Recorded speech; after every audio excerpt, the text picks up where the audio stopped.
요즘 8월부터 계좌이체 잘못하면 세금 폭탄 맞는다던데? AI가 우리 은행 기록 다 본다며? 아들한테 생활비 보내는 것도 안 되는 거 아니야?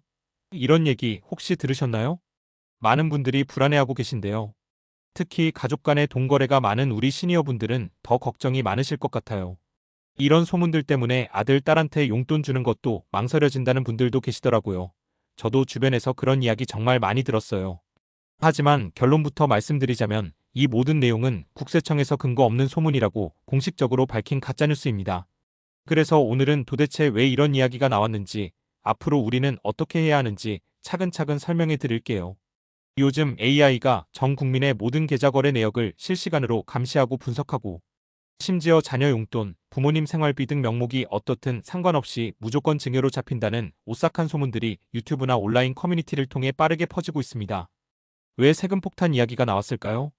최근 AI를 활용한 세무조사라는 단어가 자주 언급되면서 사람들이 AI가 모든 개인 계좌를 실시간으로 감시할 것이라고 오해했을 수 있어요.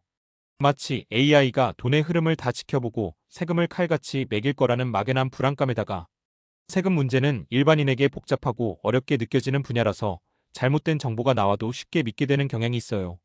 특히 증여세는 민감한 부분이라 더욱 불안감을 키운 거죠.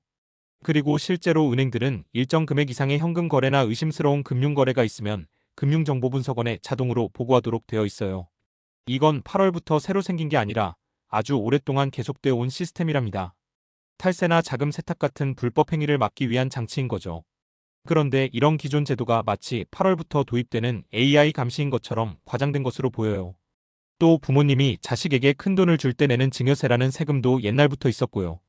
AI는 이런 이미 있던 제도들을 더 똑똑하게 분석하는 도구일 뿐인데, 마치 없던 감시 시스템이 새로 생기는 것처럼 오해하게 된 겁니다. 국세청은 꾸준히 탈세나 편법 증여를 막기 위해 첨단 기법을 활용하고 있어요. 빅데이터 분석 같은 것이 대표적이죠. 하지만 이것이 마치 전 국민 계좌 실시간 감시 AI인 것처럼 부풀려져서 와전된 것으로 보입니다. 요약하자면 AI 세무조사에 대한 오해와 온라인을 통한 정보 확산, 그리고 세금 문제에 대한 대중의 막연한 불안감이 합쳐져 이런 루머가 생겨난 것으로 보입니다. 그럼 우리는 앞으로 어떻게 하면 현명하게 계좌이체를 하고 돈을 관리할 수 있을까요? 아주 간단해요. 투명하고 정직하게, 그리고 중요한 건 기록으로 남기는 것입니다. 첫째, 걱정 마세요. 보통의 송금은 안전합니다. 매달 자녀에게 보내는 생활비, 부모님께 드리는 용돈, 누가 봐도 이건 가족끼리 사는데 필요한 돈이구나 하고 인정할 만한 금액은 괜찮습니다. 친구에게 빌린 돈 갚기, 물건값 주기, 이런 것도 다 정상적인 거래라서 걱정 안 하셔도 돼요. 국세청이 찾는 건 이런 평범한 거래가 아니라 세금을 몰래 빼돌리려는 큰돈의 수상한 움직임이라는 점을 다시 한번 강조하고 싶어요. 둘째, 가족끼리 큰돈을 줄 때는 증여세를 꼭 생각하세요. 이게 제일 중요해요. 아까 말씀드렸죠? 가족끼리 돈을 그냥 줄 때 일정 금액 이상이면 세금을 내야 해요. 다시 한번 기준을 쉽게 정리해 드릴게요. 부모님이 성인 자녀에게는 10년 동안 총 5천만 원, 미성년 자녀는 10년간 2천만 원까지 세금 없어요. 배우자가 배우자에게 10년 동안 총 6억 원까지는 세금 없고요. 형제, 친척 등은 10년 동안 총 1천만 원까지는 세금 없습니다. 여기서 아주 중요한 건 10년간 누적 금액이라는 점이에요. 예를 들어 2025년에 아빠한테 2천만 원 받고 2027년에 엄마한테 3천만 원을 받았다면 총 5천만 원이 되니 10년 합산 5천만 원 비과세 한도 내에 들어와 세금을 내지 않아도 되는 거죠. 만약 5천만 원을 넘어가면 그 초과분에 대해서 증여세를 내야 합니다. 만약 자녀에게 돈을 빌려준 것이라면 그냥 계좌이체만 하지 마시고 꼭 차용증을 쓰세요. 돈을 언제 갚을지, 이자는 얼마인지 등을 명확히 적고 실제 이자를 주고받은 기록과 카톡이나 문자 메시지로 주고받은 대화 내용도 남겨두는 게 좋아요. 그래야 나중에 이건 증여가 아니라 빌려준 돈이다라고 증명할 수 있어요. 그리고 돈을 송금할 때 내 통장 표시 내용 같은 메모하는 칸이 있잖아요.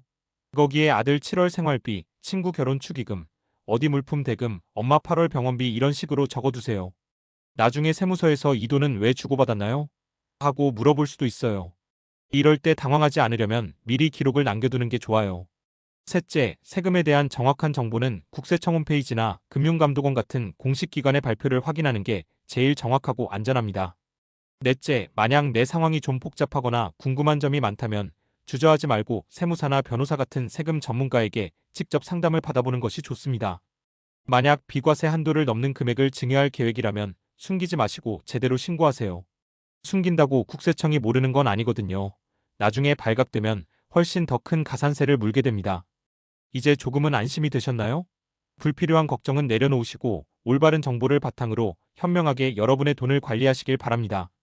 여러분 모두가 건강하고 행복하게 생활하실 수 있도록 쉽고 유익한 정보들을 전해드리겠습니다. 모두 건강하고 행복하세요.